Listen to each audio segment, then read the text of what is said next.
Alléluia. Viens, Esprit Saint, emplis le cœur de tes fidèles. Allume en eux le feu de ton amour. Alléluia, Alléluia, Alléluia, Alléluia, Alléluia, Alléluia, Alléluia, Alléluia, Alléluia, Alléluia. Le Seigneur soit avec vous. En ce temps-là, Évangile de Jésus-Christ selon Saint Jean. Jésus disait à ses disciples, « Quand viendra le défenseur que je vous enverrai d'auprès du Père, lui, l'Esprit de vérité qui procède du Père, il rendra témoignage en ma faveur. Et vous aussi, vous allez rendre témoignage, car vous êtes avec moi depuis le commencement. J'ai encore beaucoup de choses à vous dire, mais pour l'instant, vous ne pouvez pas les porter. Quand il viendra, lui, l'Esprit de vérité, il vous conduira dans la vérité toute entière. En effet, ce qu'il dira ne viendra pas de lui-même, mais ce qu'il aura entendu, il le dira, et ce qui va venir, il vous le fera connaître. Lui me glorifiera, car il recevra ce qui vient de moi pour vous le faire connaître. Tout ce que possède le Père est à moi. Voilà pourquoi je vous ai dit, l'Esprit reçoit ce qui vient de moi pour vous le faire connaître. Acclamons la parole de Dieu. Cet évangile, Seigneur, efface nos péchés. La Pentecôte est la conclusion triomphale du mystère pascal. L'Esprit de Dieu peut enfin être répandu librement sur toute la terre. Avant, nous n'étions pas capables de le recevoir. Tout converge vers ce don de l'Esprit. Le rachat de l'humanité passe par l'accueil de l'Esprit Saint, car c'est lui qui transforme le monde et qui le rend digne d'être appelé le royaume de Dieu. Jésus est venu. Il a fait son ministère. Il a souffert beaucoup. Il a vaincu la mort. Et maintenant qu'il est ressuscité et monté au ciel, il nous envoie l'Esprit Saint qui nous met directement en contact avec la vie de la Sainte Trinité.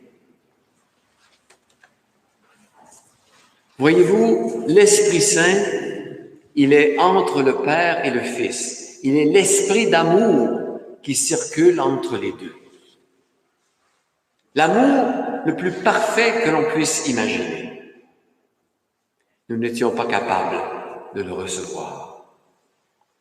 Mais, par son incarnation et par la rédemption qu'il a opérée, dans l'obéissance totale d'amour à son Père, qu'il priait et avec qui il était parfaitement uni, et bien maintenant qu'il nous a rachetés, il peut nous envoyer l'esprit qu'il y a entre le Père et lui. L'esprit d'amour qui est répandu en nos cœurs. C'est un feu qui vient transformer tout ce qu'il touche. On a dit qu'il était un défenseur. Eh bien, entre vous et moi, de quoi nous défend-il? Eh bien, du mal et du péché, car l'affrontement contre Dieu continue et continue, je dirais presque, de plus belle. Dans notre monde qui a mis Dieu de côté, alors bienvenue à l'ennemi. Ceux qui doivent résister, qui veulent résister, ont besoin d'un défenseur. Et je parle d'aujourd'hui. L'Esprit Saint est représenté par une colombe souvent. Vous le voyez dans cette belle décoration. Mais il n'est pas une colombe. Il est une réalité intérieure qui nous dépasse infiniment et qui vient remplir l'univers qui est infini. Le bruit violent qu'il a fait en intervenant au milieu des apôtres, pareil, un gros coup de vent, nous indique qu'il est toujours à l'origine d'un puissant mouvement et se manifeste dans une dynamique remarquable. Il fait bouger le monde. Et bien sûr, il habite l'Église, que l'on a voulu 1000 fois détruire. Mais c'est impossible. L'Esprit du ressuscité est en elle. Parlons un peu du mystère du don des langues. Un petit peu mystérieux, mais j'en connais ici qui ont déjà participé à des rencontres charismatiques, à des congrès charismatiques qui, il y a quelques années, étaient fabuleux, remplissaient des milliers de personnes dans une seule église. Alors, quand les charismatiques se mettaient à chanter en langue, c'était tellement beau. Il y a eu d'ailleurs au Stade olympique en 1978, si ma mémoire est bonne, j'étais séminariste et j'étais présent, un immense congrès charismatique, plus de 70 000 personnes, l'archevêque de Montréal, des évêques, des prêtres, des gens malades en chaises roulantes, il y avait toutes sortes de... Et à un moment donné, quand tout ça se mettait à chanter en langue, je vous assure, c'est beau que le Stade olympique n'ait pas levé complètement comme un vaisseau spatial.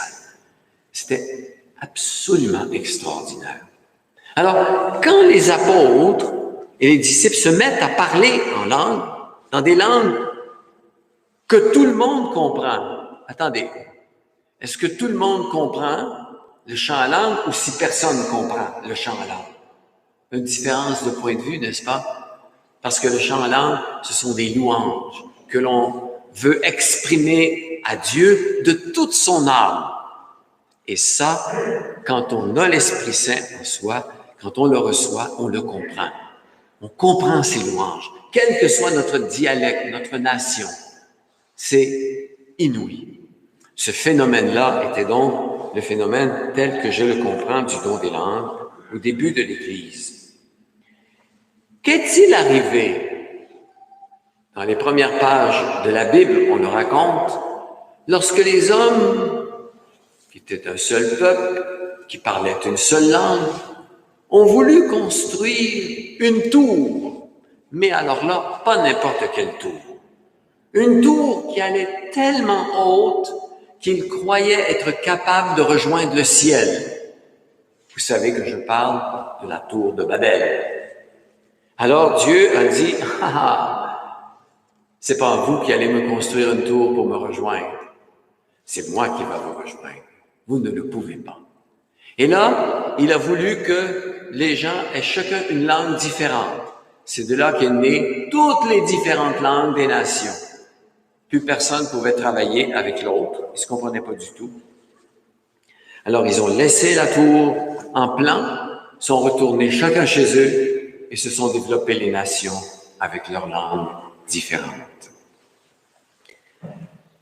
L'Esprit Saint vient réunir toutes les langues et toutes les nations dans un seul esprit d'amour. Ce mystère, frères et sœurs, ce mystère est donc l'inverse de la tour de Babel. C'est le mystère de l'unité dans un seul esprit. C'est par l'esprit qu'on fait l'unité. Quand on se parle dans la même langue, il faut avoir le même esprit, l'esprit de cette langue-là.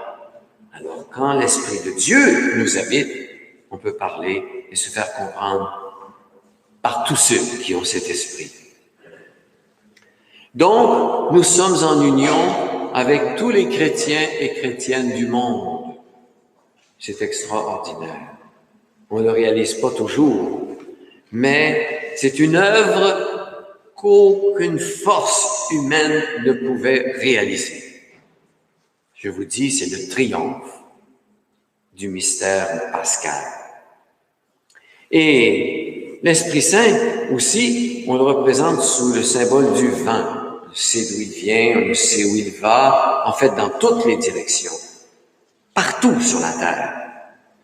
Et donc, frères et sœurs, cet Esprit Saint qui est donné aux apôtres et à nous, c'est l'esprit du défenseur. Ah bon? Il nous rend capables de témoigner de Jésus, mais surtout de l'esprit qu'il y a entre le Père et lui, qui est un esprit d'amour et de vérité. Lorsque nous voyons des injustices, lorsque nous réalisons qu'il y a des mensonges qui se perpétuent, qui se diffusent, avec l'Esprit Saint, nous devons dire non, ça c'est pas possible. Mais souvent, on n'ose pas le dénoncer à cause que tout le monde le fait, puis c'est comme ça, puis on veut pas être... Alors il faut demander au Seigneur cet esprit de force qu'il nous a donné à notre confirmation et témoigner. À qui de droit? Ceci n'est pas juste. Ceci est faux. Il y en a qui viennent souvent me dire que l'histoire de la COVID, de la pandémie, puis tout ça, c'est de mensonge en mensonge en mensonge. Qu'est-ce qui se passe? Oh, les vaccins, c'est même pas vrai, les masques, c'est tout. On nous promet que ça va aller mieux. Ben oui, c'est sûr, on va nous promettre, mais après ça, on nous dit qu'il y a une troisième vague qui s'en vient. Ah, on ne l'avait pas prévu, excusez-nous, rapportez vos masques. Il y en a qui sont découragés. Ils sont pas capables de parler et de dire assez. Laissez-nous vivre, laissez-nous travailler, laissez-nous ouvrir nos églises. C'est essentiel. Notre cher Premier ministre, vous l'avez peut-être vu. Si vous ne l'avez pas vu, je peux vous l'envoyer, je l'ai en vidéo. À un moment donné, il dit, bon, ben là, on a réglé tous les points essentiels. Les lieux de culte, on en parlera une autre fois. Merci beaucoup. Charmant. On doit se lever contre ça. Excusez, c'est essentiel, notre foi. Moi, là, si je ne l'avais pas, je ne serais pas ici. Ça fait longtemps que je serais mort. Et ça, c'est authentique, ce que je vous dis. Je l'ai déjà dit, je vais le dire encore. C'est Dieu qui m'a sauvé, bien sûr. Mais probablement, vous autres aussi, souvent. Ah bon? C'est pas essentiel.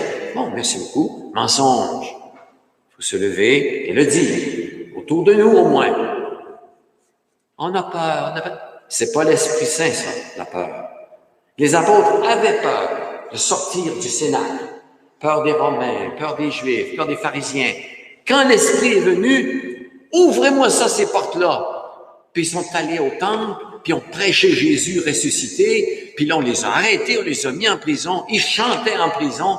À un moment donné, les liens se défont, ils sortent. Ils ont conquis le monde entier. C'est quelque chose, la foi et l'Esprit. Alors voilà ce que l'on célèbre, frères et sœurs.